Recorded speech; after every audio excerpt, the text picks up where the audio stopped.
ఈ ప్రభుత్వం ఈ బడ్జెట్ మొత్తంలో కూడా ఎక్కడ విజన్ చూపించలేదు, 6 గ్యారెంటీల విషయం చూపించలేదు. బయట నుండి తెచ్చినటువంటి అప్పులేమో కుటుంబానికి 9 లక్షల రూపాయల అప్పు మన మీద మోపుతా ఉంది. కానీ సింగరేణికి ఇవ్వాల్సినటువంటి 50,000 కోట్లు అప్పు కడతలేరు, జెన్కోకి ఇవ్వాల్సిన అప్పు కడతలేరు, ట్రాన్స్కోకి ఇవ్వాల్సిన అప్పు కడతలేరు. వీటన్నిటి దగ్గర 50,000 కోట్లు అంటే 1,50,000 కోట్లు ప్రభుత్వమే ఈ సంస్థలకు ఇవ్వాలి. ఆ అప్పు తక్షణమే చెల్లించాలి. సింగరేణి సంస్థ దానంతట రన్ అవ్వాలి. ట్రాన్స్కో జెన్కో హెల్తీగా ఉండాలని చెప్పి నేను డిమాండ్ చేస్తా ఉన్నాను. ఇక మూసీకి అందరూ వ్యతిరేకించే మూసీకి, ప్రపంచ బ్యాంకు నుంచి అప్పు తెచ్చుకునే మూసీకి 1,500 కోట్లు పెట్టుకున్నారు. యంగ్ ఇండియా స్కూల్స్ ఎక్కడైతే కమిషన్లు వస్తాయో ఆ స్కూళ్ళకు 5,000 కోట్లు పెట్టిండ్రు.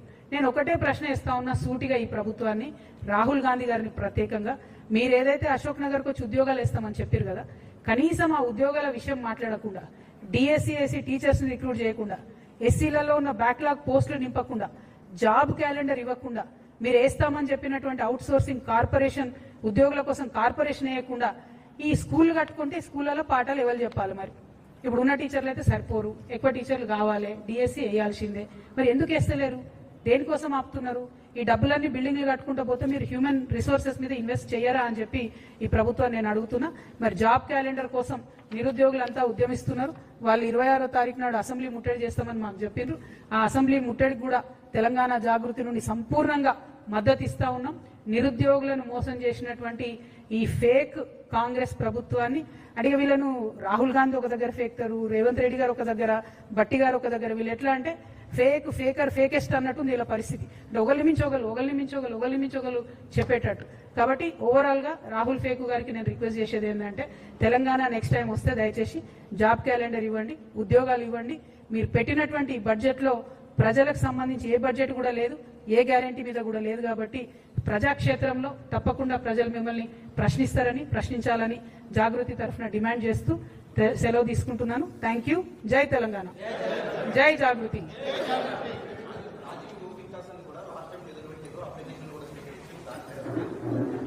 చెప్తున్నా కదా, అది కూడా సేమ్ థింగ్, ఓవరాల్ ఫేక్ అన్నట్టు. అందరికి ఇస్తాం, యూత్ అందరికీ మేము రాజీవ్ యువ వికాసంలో ఇస్తామని చెప్తే ఆడపిల్లలు మగపిల్లలు 16 లక్షల మంది అప్లై చేసుకున్నారు. కనీసం దాంట్లో సెలెక్షన్ క్రైటీరియా ఏందన్నా చెప్తలేరు.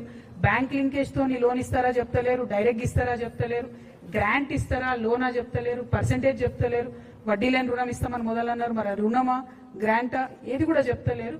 కంప్లీట్లీ ప్రకటన చేయడం మానేయడం. నిన్నగాక మొన్న ఈ రాష్ట్ర ముఖ్యమంత్రి అంటే ఆయన ఒక దగ్గర అన్నారు, ముఖ్యమంత్రి గారు నేను మాట్లాడితే అదే జీవో అన్నారు.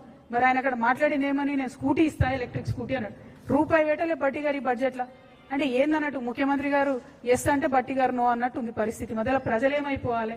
డెఫినెట్ గా ఇది fake budget, Congress fake budget, Rahul Gandhi గారు ఫేక్ బడ్జెట్. దీన్ని మేము తీవ్రంగా నిరసిస్తా ఉన్నాం. Thank you.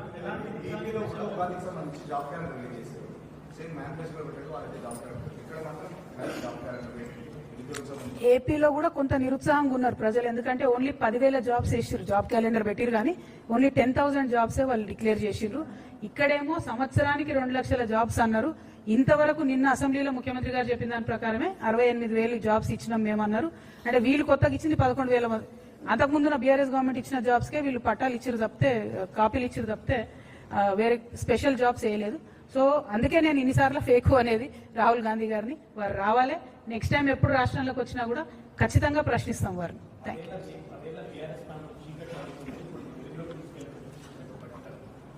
వెలుగు కాదు కానీ వెలుగుమట్ల బాధితుల పరిస్థితి చూసినాం కదా మనం. వీళ్ళన్ని కూల్చుడు తప్ప కాల్చుడు తప్పితే విషయం ఏం లేదు అక్కడ.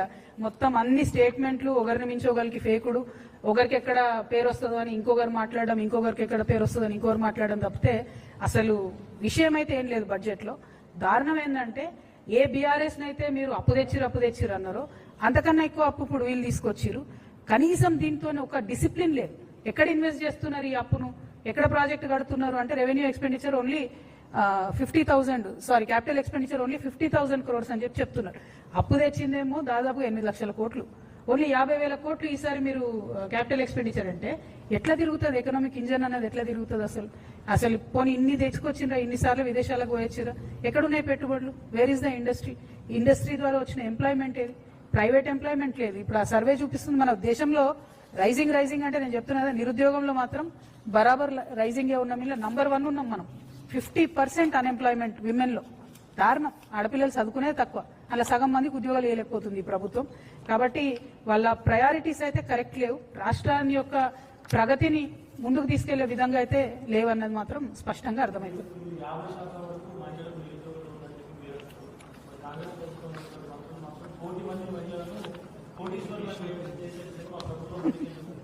నేను చెప్పిన 1 కోటి మంది మహిళలను కోటీశ్వరులు చేసేదేమో కానీ ఆ విద్యాసాగర్ రెడ్డి అనేట ఆయన మొత్తం గొల్లగొడుతున్నాడు. అందులో ఉన్న పైసలు సెర్పులో కానీ స్త్రీనిధిలో ఉన్నది కానీ ముందు అతన్ని తొలగించాలి, ఎంక్వైరీ చేయాలి. 1, 2 మహిళలకు ఏదైతే మీరు సెల్ఫ్ హెల్ప్ గ్రూప్స్ ద్వారా కూడా వడ్డీ లేని రుణాలు ఓన్లీ 5 lakhsకే ఇస్తున్నారు, వాళ్ళు ఎక్కువ ఇస్తలేరు. అంతకుముందు ఎట్లయితే చంద్రబాబు నాయుడు గారు ఉన్నప్పుడు గ్రాంట్ ఇచ్చేదో అట్లా ఇవ్వాలని మహిళలు అడుగుతున్నారు. అట్లా గ్రాంట్ ఇస్తే వాళ్ళు ఏదైనా ఒక బిజినెస్ పెట్టుకున్నా అది డెవలప్ అవుతుంది. మీరు లోన్ ఇస్తే ఏం లాభం? నెల్లూరు పెద్దారెడ్డి ఇచ్చే లోన్కి ఈయన రికమెండేషన్ లాగా ఉన్నది తప్పితే అదేది పెద్ద సక్సెస్ అయ్యే వ్యవహారం కాదు. ఇంకొకటి, నిన్న ముఖ్యమంత్రి గారు కూడా అసెంబ్లీలో మాట్లాడుకుంటూ మేము 1000 బస్సులు కొనిచ్చినాం, మేము పెట్రోల్ బంకులు పెట్టించినాం, అది ఇదని చెప్పారు. కానీ జుట్టుకు కనీసం 100 రూపాయలు కూడా మహిళలకు రావు నెలకు వాళ్ళు ఇచ్చేటటువంటి మోడల్లో. నువ్వు 100 రూపాయలు నెలకు అదనంగా వస్తే ఎప్పుడు కోటీశ్వరులు కావాలి? ఎన్ని వందలు కుడితే కోటి అవుతుంది అంటే ఎన్ని నెలలు ఆగాలి మహిళలు? సో కంప్లీట్లీ ఇది ఫేక్ ప్రచారం తప్పితే ఇందులో ఏం లేదు. ఫేక్, డీప్ ఫేక్, అతి ఫేక్, ఫేకర్, ఫేకెస్ట్. మీరు చూసుకోండి, రాహుల్ గాంధీ గారు ఒకటి ఫేక్తారు, రేవంత్ రెడ్డి గారు ఒకటి ఫేక్తారు, పట్టి గారు ఇంకోటి ఫేక్తారు. ఏమీ లేదు, చాలా దారుణంగా ఉంది ఈ బడ్జెట్. అంటే నేను క్రిటిసైజ్ చేయాలని చేస్తలేను. నిన్న నేను మేము ఏదైతే జాగృతి నుండి ఎక్సర్సైజ్ చేసి పెట్టినటువంటి బడ్జెట్ ఉందో దాన్ని దీనికి కంపేర్ చేసి చూస్తే అసలు కంపారిజనే లేదు. మీరు ప్రజలు ఖర్చు పెట్టే చోట ఇన్వెస్ట్ చేస్తే వాళ్ళు ఖర్చు పెడితే ఆ డబ్బులు మార్కెట్లకు వస్తాయి. అట్లాంటి ప్రొవిజనే లేదు ఇక్కడ. సో కంప్లీట్గా ఈ స్కూల్ కట్టడానికి దానికి వాడితే అసెట్స్ డెడ్ అయిపోతాయి. ఆ విషయం ప్రభుత్వం అర్థం చేసుకుంటే బాగుంటుంది. అవుట్ ఆఫ్ కన్సర్న్ చెప్తున్నా, కొంత ఎకనామిక్స్ తెలిసినటువంటి వ్యక్తిగా చెప్తున్నా. ప్రభుత్వం బడ్జెట్లో ఒకటి పెట్టినా అవసరం అనుకుంటే కొన్ని మార్పులు చేర్పులతో ఇంకొంత అడిషనల్ అలొకేషన్ చేయొచ్చు. దానికోసం ఏమన్నా ఆలోచన చేస్తారేమో. ఎస్పెషలీ ఎంబీసీ వర్గాలకు, బీసీ వర్గాలకు, ఎస్టీలకు, ఎస్సీలకు చేయూతనియాల్సినటువంటి అవసరం ఉంది. ఆ విషయం దయచేసి గుర్తుపెట్టుకోవాలి. వికలాంగులను, మైనారిటీలను కూడా చాలా పెద్ద ఎత్తున ఈ బడ్జెట్ మరి కంప్లీట్ గా ఇగ్నోర్ చేసింది. వారి కోసం ప్రయత్నం చేయాలని చెప్పి నేను ప్రభుత్వాన్ని కోరుతున్నాను. Thank you.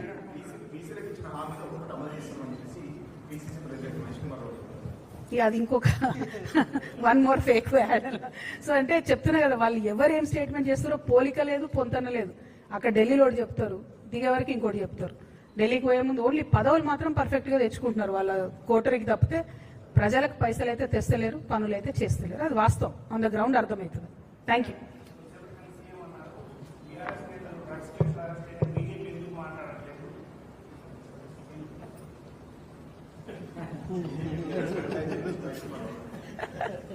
వాళ్ళిద్దరు పంచాయతీల మొదలు నేనెందుకే. Thank you. జై తెలంగాణ.